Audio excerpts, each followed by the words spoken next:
Hello guys, मैं सुरेश कुमार आपका स्वागत करता हूं एजुकेशनल स्टडी पॉइंट आई में। मैं आज पुनः आपको क्लास 6 में जीव विज्ञान की जो विज्ञान है उसकी श्रृंखला लेकर आया हूं, इकाई 8, जिसका हमने एक पहला भाग पब्लिश कर दिया है। और ये एनसीईआरटी की जो एससीईआरटी की बुक है उससे हमने लिया। तो ये एससीईआरटी की बुक जो है विज्ञान कक्षा 6, इसमें हम इकाई 8 यानी यूनिट 8 आपको लेकर आए हैं, जिसमें हमने विभिन्न आकार के जंतुओं तथा पाचन तंत्र, श्वसन अंग और हृदय की संरचना तथा वृक्क की संरचना इससे पहले के वीडियो में हमने पब्लिश कर दिया है। ये वीडियो आप सब लोग अवश्य देख लेना। उसके आगे आज हम लेकर चलते हैं जनन की ओर।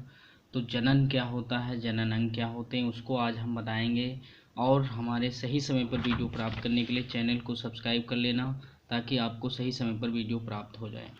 तो बेसिक तरीके से विज्ञान को समझने के लिए, विज्ञान से किसी भी प्रकार का कोई भी प्रश्न मिस ना हो, इसके लिए आपको ज़रूरी है कि ये आप श्रृंखला अवश्य पूरी देखना, ये वीडियो अवश्य पूरा देखना, ताकि आपको समझ में आए कि इसमें ऐसे ऐसे प्रश्न छुपे होते हैं जिनसे आप पहले से परिचित नहीं हैं, लेकिन वो इस छोटी सी क्लास की जो कक्षा 6 की बुक है उसमें ऐसे प्रश्न आपको मिल जाते हैं। आज हम चलते हैं जनन अंग की ओर, पाठ 8 में आगे दूसरे पाठ की ओर। प्रत्येक जीवधारी में अपने समान संतान उत्पन्न करने की क्षमता होती है। जीवधारी के इस लक्षण को प्रजनन कहते हैं। जिन अंगों की सहायता से प्रजनन क्रिया संपन्न होती है उसी अंग को हम जननांग या प्रजनन अंग कहते हैं।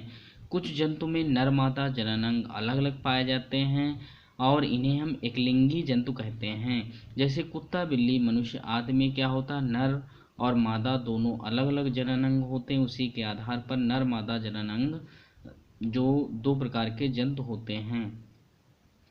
तो नर में देखा जाए वृषण होता है, मादा में देखा जाए अंडाशय होता है। कुछ ऐसे भी जंतु हैं जिनमें नर मादा जनन अंग एक ही जंतु में होते हैं, उन्हें हम द्विलिंगी जंतु कहते हैं। जैसे केचुआ में क्या होता है, नर और मादा जनन अंग एक ही जंतु में होते हैं, इसलिए इसे हम द्विलिंगी जंतु कहते हैं। अमीबा जैसे एक कोशिकीय जंतु में अलग से कोई प्रजनन अंग नहीं होता है। हमने आपको बताया एक कोशिकीय जंतुओं में कोई भी अंग नहीं होते हैं, उनमें कोशिकांग होते हैं। इस प्रकार इसमें कोई भी प्रजनन अंग अलग से नहीं होता है।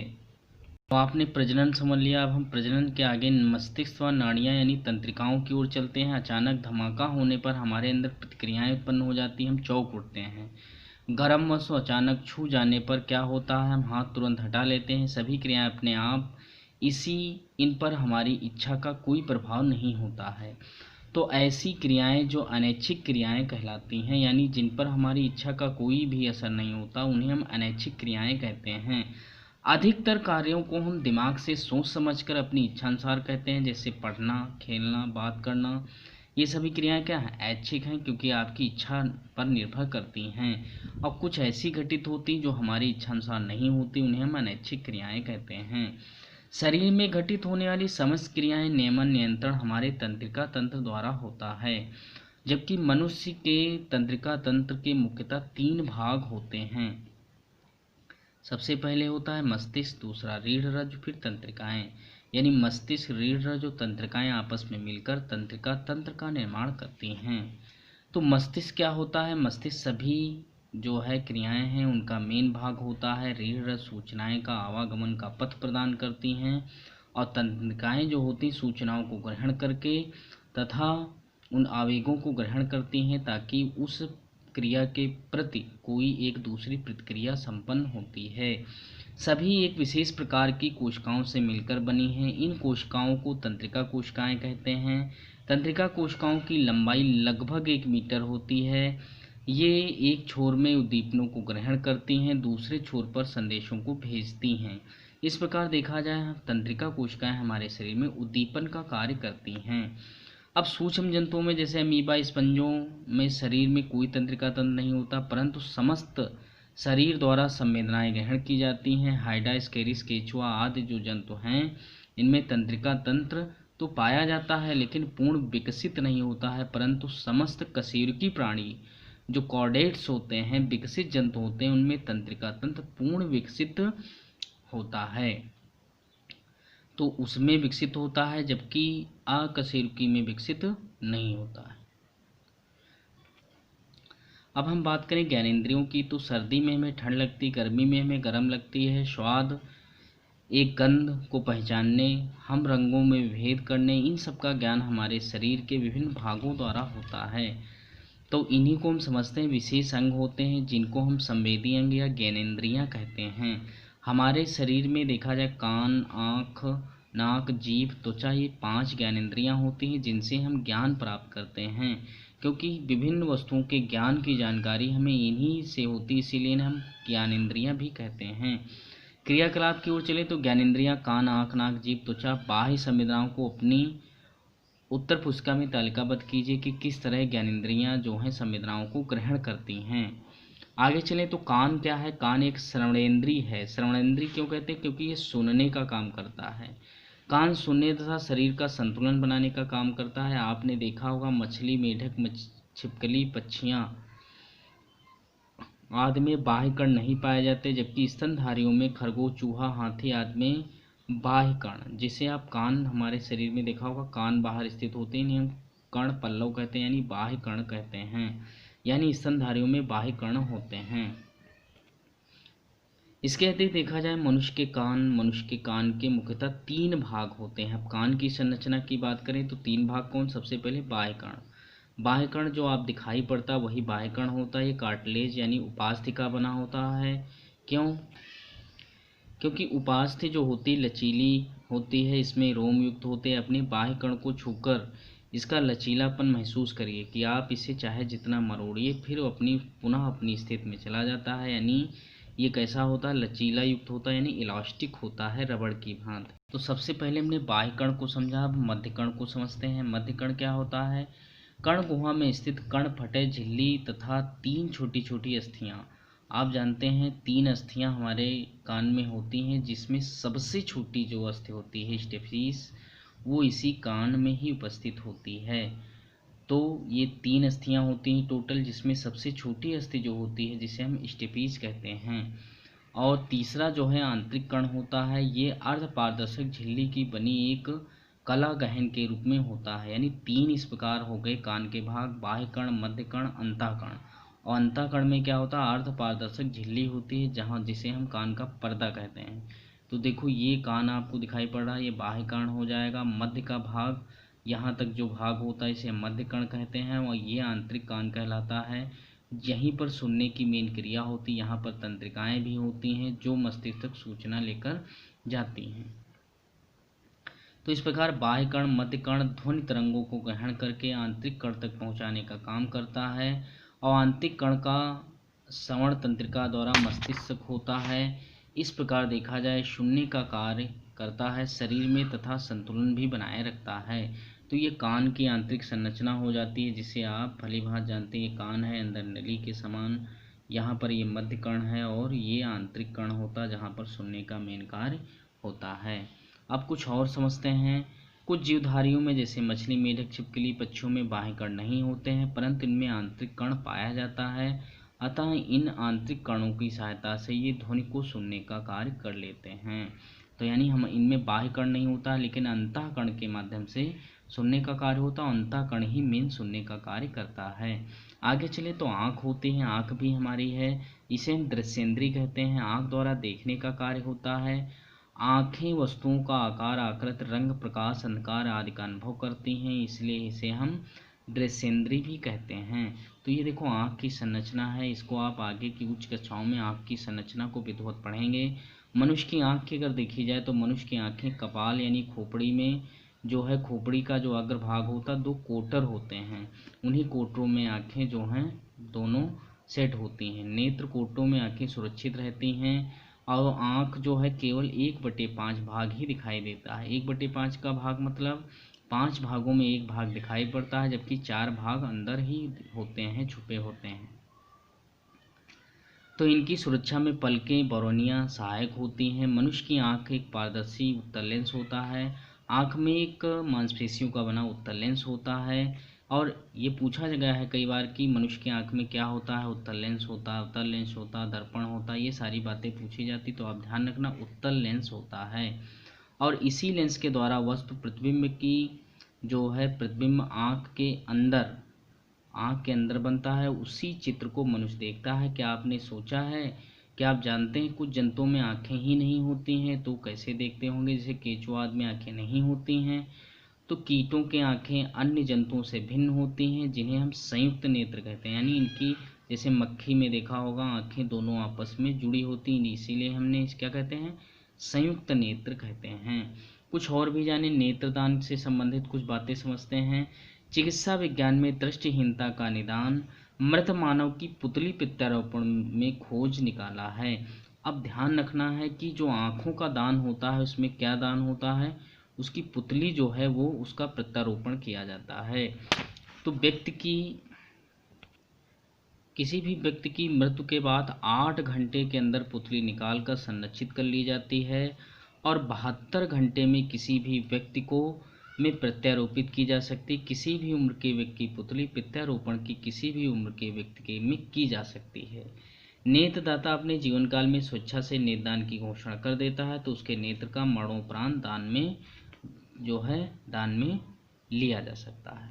तो आपने देखा कि जो नेत्रदान होता है उसमें क्या दान किया जाता है, तो पुतली। आपने समझ लिया है कि पुतली इसकी निकाली जाती है और पुतली का ही प्रत्यारोपण होता है। तो आपने यहाँ से देखो बहुत सारे प्रश्न आपके छुपे होते जो मिल गए। और इसी प्रकार हम तीसरी ज्ञानेंद्रिय नाक की ओर चलते हैं। नाक द्वारा गंध का अनुभव होता है, इसे हम घ्राणेंद्रिय भी कहते हैं। घ्राणेंद्रिय का मतलब होता है जो आपको सूंघ कर कोई भी अनुभव कराती है। आपने बहुत सारे मनमोहक फूलों, स्वादिष्ट भोजन की सुगंध या दुर्गंध या अनुभव जरूर किया होगा। किससे अनुभव करते हैं? नाक द्वारा। कुत्तों और चींटी की घ्राण शक्ति अधिक होती है, यानी सूंघने की शक्ति अधिक होती है। आपने देखा होगा इसीलिए पुलिस द्वारा चोर व अपराधियों का पता विशिष्ट प्रशिक्षित कुत्तों द्वारा लगाया जाता है। यानी कुत्ते क्या होते हैं, इनमें सूंघने की क्षमता अधिक होती है। इस प्रकार हम चौथी ज्ञानेंद्रिय की ओर चलते हैं। अब हम चौथी ज्ञानेंद्रिय की ओर चलते हैं। चौथी ज्ञानेंद्रिय आपकी जीभ होती है। हमारी जीभ मीठे, कड़वे, खट्टे, नमकीन, कसैले स्वाद का अनुभव करती है। प्रति संवेदनशील है, यानी स्वाद के प्रति संवेदनशील है। इसे हम स्वादेंद्रिय भी कहते हैं। स्वाद संबंधी संवेदना जीभ के अलग अलग भागों में स्वाद कलिकाओं से प्राप्त होती हैं। यानी जीभ में क्या होता है, खट्टे, कड़वे, मीठे, नमकीन के लिए अलग अलग जीभ के अंग बनाए गए हैं। तो जीभ के द्वारा अलग अलग होता है। जैसे आगे की ओर भाग अगर देखा जाए खट्टेपन या मीठेपन, और साइड में देखा जाए तो इस प्रकार अलग अलग जो भाग होते हैं अलग अलग संवेदनाओं को ग्रहण करते हैं। इसके अतिरिक्त देखा जाए हमारी जीभ बोलने, भोजन को लार में मिलाने का भी कार्य करती है, जो पाचन में सहायक होती है। परंतु मेढक की जीभ शिकार पकड़ने में भी सहायक होती है। तो ये देखो मेढक की जीभ है जो आगे से लंबी और 2 खांचों में बटी होती, जो कीटों को पकड़ने में सहायक होती है। और पांचवी आपकी ज्ञानेंद्रिय है जिसे हम त्वचा कहते हैं। इसे हम स्पर्शेंद्रिय भी कहते हैं क्योंकि ये स्पर्श के प्रति संवेदनशील है। तो त्वचा स्पर्शेंद्रिय कहा जाता है। त्वचा द्वारा ठंडा, गर्म, मुलायम, चिकना, खुरदरा आदि का पता लगाया जाता है। नेत्रहीन व्यक्ति अक्षरों की पहचान छूकर करते हैं। अब छूकर करते हैं तो इस पद्धति को क्या कहते हैं, ब्रेल लिपि। देखो यहाँ से क्लियर हुआ कि ब्रेल लिपि जो है, जो किसकी होती है, अंधों की लिपि को ब्रेल लिपि कहते हैं, ब्रील पद्धति कहते हैं। यानी नेत्रहीन व्यक्ति जो हैं वो ब्रेल लिपि का द्वारा प्रयोग करते हैं। इसकी खोज किसने की थी? जो लुई ब्रेल हैं वैज्ञानिक, उन्होंने इस पद्धति की खोज की थी। तो आपने सब जाना कि किस तरह हमारी ज्ञानेंद्रिय अपना कार्य करती हैं।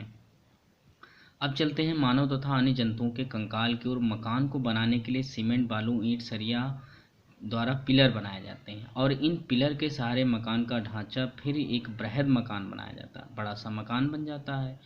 इसी प्रकार जंतुओं के शरीर की निम्न निश्चित आकार देने के लिए विशेष रचना होती है। इन रचनाओं को कंकाल तंत्र कहते हैं। यानी जिस प्रकार सरिया जो होती हैं एक ढांचा प्रदान करती हैं मकान का, उसी प्रकार हमारे शरीर में ये कंकाल जो होता है ये ढांचा प्रदान करता है।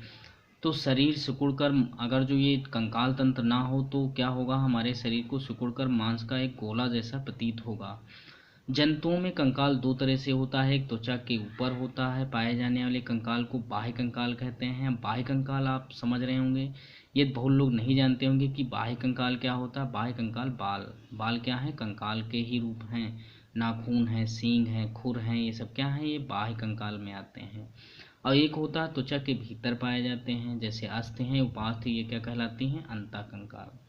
अब देखिए जरा, मनुष्य के शरीर में टोटल 206 हड्डियां पाई जाती हैं, जबकि शिशुओं में 213 इसमें लिखा है, वैसे 270 तक पाई जाती हैं। इसी प्रकार अन्य कशेरुकी जंतु जैसे मेढक, खरगोश आदि के शरीर में कंकाल द्वारा ही बना होता है, यानी इन हड्डियों के माध्यम से ही कंकाल का निर्माण होता है, यानी इसी को हम कशेरुक यानी कॉर्डेट जंतु कहते हैं, कॉर्डेट एनिमल्स कहते हैं। तो ये आपने इसे विधिवत आप सब जान रहे हैं, कुछ छोटी लेकिन मोटी मोटी बातें हैं जिनको आप अच्छे तरीके से समझते चले जाएंगे, और बहुत सारे प्रश्न आपको जो इम्पोर्टेंट लगते हैं उनको फैक्ट टू फैक्ट आप सारी बातें लिखते चले जाएंगे। धन्यवाद। आगे चलते हैं। तो इस प्रकार देखा जाए, मेढक का कंकाल है, मेढक किस तरह करता है, हम कैसे जानेंगे कि मानव शरीर कंकाल द्वारा बना होता है। तो एक्सरे मशीन है जिसके द्वारा हम अस्थियों के आकार को भली भांति देख सकते हैं। अध्यापक की सहायता से दिए गए मेढक को कंकाल चित्र को नामांकित करिए, यानी इसका नामांकन करना है। यानी ये रीढ़ की हड्डी है, ये पैर के हाथ के उंगलियां हैं, हड्डियां हैं, ये पैर की उंगलियां हैं, ये जांघ की उंगली है। तो इस प्रकार देखा जाए जांघ की हड्डी है। तो इस प्रकार सारी चीज़ें आप अच्छी तरीके से समझ रहे होंगे।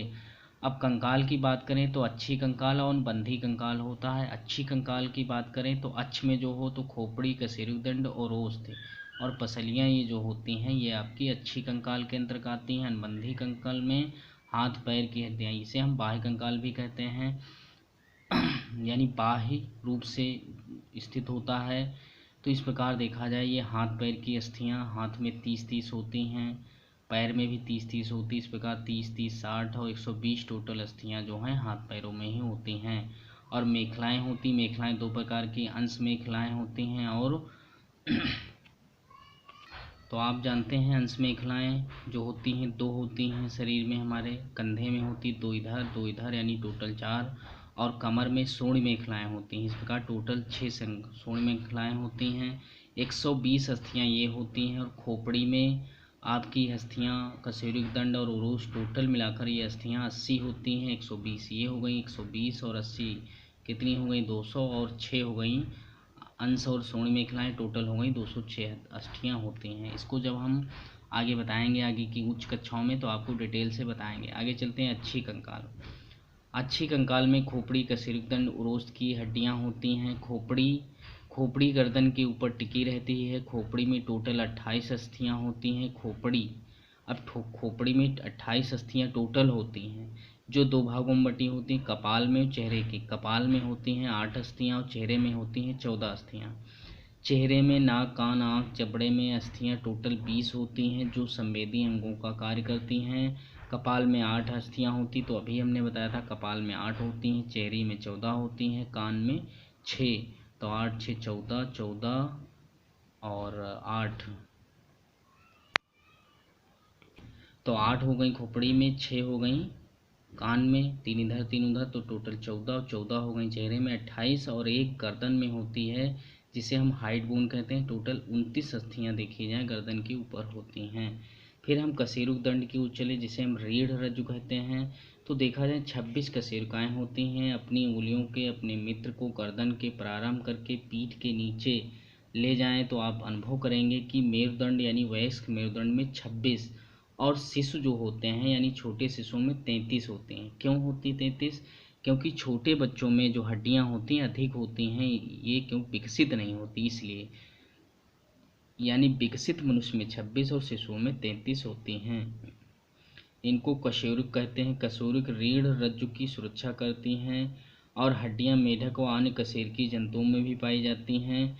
तो ये देखो आपकी कशेरुकदंड का चित्र दिया गया है। ये बैकबोन यानी पीठ में, पीठ का भाग है, ये ग्रीवा में पाई जाती हैं, ये वच्छी हो जाती हैं, कटी, और ये सेक्रम यानी 4 भागों में बटा होता है। और इसमें टोटल 26 अस्थियाँ, एक देखा होगा खंडयुक्त, तो ये टोटल 26 अस्थियाँ आपको टुकड़ों में दिखाई पड़ रही होंगी। इसके आगे चलें तो उरोस्थ यानी पसलियाँ छाती की हड्डियाँ होती। छाती की हड्डियाँ 12 पसलियाँ होती यानी 24 हड्डियाँ ये हो जाती हैं। इस प्रकार ये पसली पिंजर का निर्माण करती हैं। ये पसलियाँ वक्ष में पीछे रीढ़ की हड्डियों के आगे उपकोर उरोस्थ की ओर झुकी रहती हैं। इनका कार्य शरीर के अंदर पाए जाने वाले जितने अंग होते हैं जैसे हृदय, फेफड़े जो मुलायम अंग हैं इनकी सुरक्षा प्रदान करती हैं। अनुबंधी कंकाल की बात करें तो इसमें मेखलाएँ हाथ पैर की हड्डियाँ होती हैं। हमने आपको बताया था हाथ पैर, एक हाथ में 30, दूसरे हाथ में 30, एक पैर में 30, दूसरे पैर में 30, यानी 30 30 30 चार जगह बांटिए तो हो जाएंगे 3 चक्कू 12 यानी 120 अस्थियाँ। और हमने बताया था 4 होती अंश मेखलाएँ, 2 होती सूर्ण मेखलाएँ, तो हो जाएंगी 6, यानी 120 और 6 हो जाएंगे 126 अस्थियाँ। आगे चलते हैं संधि की बात करें। संधि माने होता है जोड़। जिस प्रकार हिंदी में आप पढ़ते हैं संधि, संधि माने यानी दो अक्षरों का जहाँ पर मिलन होता है उसी को हम संधि कहते हैं। इसी प्रकार जब दो हड्डियाँ आपस में मिलती हैं उन्हीं को हम अस्थि कहते हैं। आप अपने हाथ के मोड़ें तो ये देखेंगे कि कोहनी के पास आगे की तरफ आसानी से मुड़ जाता है। उसी हाथ को विपरीत दिशा में मोड़ने का प्रयास करें। अब मोड़ना संभव नहीं है। क्यों संभव नहीं है? क्योंकि इसी प्रकार के पैर के घुटने में भी आप मोड़ कर देखिए तो आगे की ओर मुड़ता है लेकिन दूसरी ओर नहीं मुड़ता है। हमारा कंकाल तंत्र हड्डियों का ढांचा है। इनकी हड्डियां एक दूसरे से विभिन्न आकार आपस में जुड़ी रहती हैं। तो यानी जहाँ पर हड्डियां जुड़ती हैं उसी को हम जोड़ों को संधि कहते हैं, यानी हड्डियों के जोड़ को संधि कहते हैं। अब हम उपास्थियों को थोड़ा समझ लेते हैं। आपने अपने शरीर की अस्थियां और संधियों के बारे में अध्ययन किया। इसके अतिरिक्त कुछ अंग जैसे नाक कान कठोर नहीं होते हैं, आसानी से मोड़ा जा सकता है, यानी नाक का अगला भाग और कान देखा होगा ये क्या करते हैं, ये उपास्थियों के बने होते हैं। क्योंकि इनको आप मरोड़िए कान को और आगे के नाक की ठुड्डी को महसूस करिए तो आप बड़ी मुलायम होती। शरीर की संधियों में भी उपास्थियां होती हैं। हमने देखा कि मानव या अन्य जंतुओं के कंकाल अस्थियां संधियां उपास्थियां मिलकर बना होता है। शरीर के माध्यम से बच्चों को इनके बारे में आसानी से अध्ययन करा सकते हैं। अब कंकाल जो है आखिर इसका कार्य क्या है, तो कंकाल शरीर को निश्चित आकार प्रदान करता है। कंकाल शरीर को सुदृढ़ बनाता है, शरीर की सुरक्षा प्रदान करता है क्योंकि जो आंतरिक अंग होते हैं उनकी रक्षा हड्डियों के माध्यम से होती है। रीढ़ अस्थियां रीढ़ रज को सुरक्षा करती हैं। खोपड़ी अस्थियां मस्तिष्क की सुरक्षा करती हैं। कंकाल के कारण ही हमें प्रचलन संभव हो पाया है, हम चल सकते हैं। अब जब चल सकते हैं तो जंतुओं में गति को पढ़ लेते हैं। सभी प्राणी अपनी जैविक क्रियाओं को पूरा करने के लिए एक स्थान से दूसरे स्थान में परिवर्तन करते हैं। स्थान परिवर्तन के लिए प्राणी विभिन्न प्रकार के अंगों का प्रयोग करते हैं। जल में रहने वाले जंतु मछली पखने, स्थल पर रहने वाले जंतु पैरों का प्रयोग करते हैं। जैसे कुत्ता, बिल्ली, खरगोश, मनुष्य आदि। हवा में उड़ने वाले जंतु पक्षियों में पाद तथा पंख दोनों पाए जाते हैं। इसके अतिरिक्त बरसात में आपने बाग बगीचों खेतों अवलोकन किया होगा, जंतु दिखाई पड़ते हैं जिनमें बाहर से गमन करने के लिए कोई अंग नहीं होते, इसके बावजूद इनमें गमन होता है। केचुआ सूक यानी सीटी, देखो यहाँ पर प्रश्न मिला, केचुआ जो है सीटी के माध्यम से जो है गमन करता है। अमीबा कूटपाद द्वारा गमन करता है। अमीबा कूटपादों द्वारा। पैरामीशियम रोम यानी सीलिया होते जिनके माध्यम से करता है। सीलिया देखो लिखा भी है। फिर हम बात करें पंख की, तो पंख उड़ने के लिए पक्षियों में एक जोड़ी पंख होते हैं। आगे के पैर जो होते हैं वो पंखों में बदल जाते हैं, इन्हीं को हम पंख कहते हैं।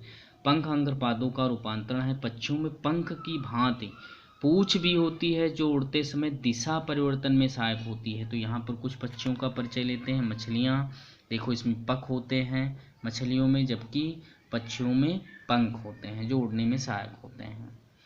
जंतु एक स्थान से दूसरे स्थान पर गमन करते हैं, तो यहाँ पर देखो लिखा है कुछ सारणी। केचुआ सीटी द्वारा करता है, पक्षी पंखों द्वारा या पैरों द्वारा भी करते हैं। सर्प जो हैं किसके द्वारा करते हैं, तो इसमें अपने शरीर को सर्पिलाकार घुमाकर जो है गति प्रदान करते हैं। बकरी जो है पैरों द्वारा चलती है। इस प्रकार आप जान रहे हैं कि किस प्रकार सभी जंतु गति करते हैं। मानव शरीर की गतियाँ किस प्रकार होती हैं। मनुष्य के विभिन्न अंगों की गतियाँ अवलोकन करने पर आप देखेंगे कि विभिन्न अंग विभिन्न प्रकार की गति करते हैं। जैसे दौड़ते समय पैर, गेंद फेंकते समय हाथ। इसी प्रकार कंधे को चारों ओर घुमाकर कंधा वृत्ताकार मार्ग में गति करता है। आप पीठ के बल लेटकर अपने पैरों को चारों घुमाइए, घुटने से मोड़ें और आप हाथों को कोहनी से ऊपर की ओर नीचे गतियाँ करें, तो आप देखते हैं कि अंगों की गतियाँ अवलोकन करें, ये किस प्रकार गतियाँ होती हैं। तो इस प्रकार ये पाठ आपका समाप्त हुआ है। आगे चलें, हमने क्या सीखा, तो ऐसे प्राणी जिनके कशेरुकी दंड नहीं पाया जाता इनको हम अकशेरुकी प्राणी कहते हैं। ऐसे प्राणी जिनमें कशेरुकी दंड पाया जाता है उन्हें हम कशेरुकी प्राणी कहते हैं। मनुष्य का हाड़नाल, मुख, ग्रसनी, ग्रासनाल, अमाशय, छोटी आंत, बड़ी आंत मिलकर बनता है। यकृत, अग्नाशय, पाचक ग्रंथियां हैं। पित्तरस का निर्माण यकृत से होता है। अपशिष्ट पदार्थों को शरीर से बाहर निकालने की क्रिया को सर्जन कहते हैं। उत्सर्जन अंग कौन है, वृक्क मुख्य अंग होता है। इसके अतिरिक्त त्वचा, यकृत, फेफड़े, आंत मनुष्य के उत्सर्जी अंग होते हैं। मानव के हृदय में 4 कक्ष, 2 अलिंद, 2 निलय होते हैं। आँख, नाक, कान, जीभ, त्वचा ये मानव की 5 ज्ञानेंद्रियाँ हैं। वयस्क मनुष्य में 206 अस्थियाँ, जबकि शिशु में 213 नहीं, यहाँ पर 270 होगा। इस प्रकार 270 अस्थियाँ होती हैं। तो इस प्रकार आपने पूरा पाठ पढ़ लिया। यहाँ तक वीडियो देखने के लिए धन्यवाद। सारी चीज़ें आप अच्छे तरीके से समझ गए होंगे, और यदि और बेहतर जानना चाहते हैं तो इसको कम से कम 2 बार वीडियो को अवश्य देखना, ताकि आपको सारी बातें फैक्ट टू फैक्ट समझ में आती रहें, और यदि इनका नोट्स बना लेंगे तो आपके लिए और बेहतर हो जाएगा। तो बहुत सारे यहाँ तक आपने वीडियो देखा, उसको धन्यवाद। नमस्कार।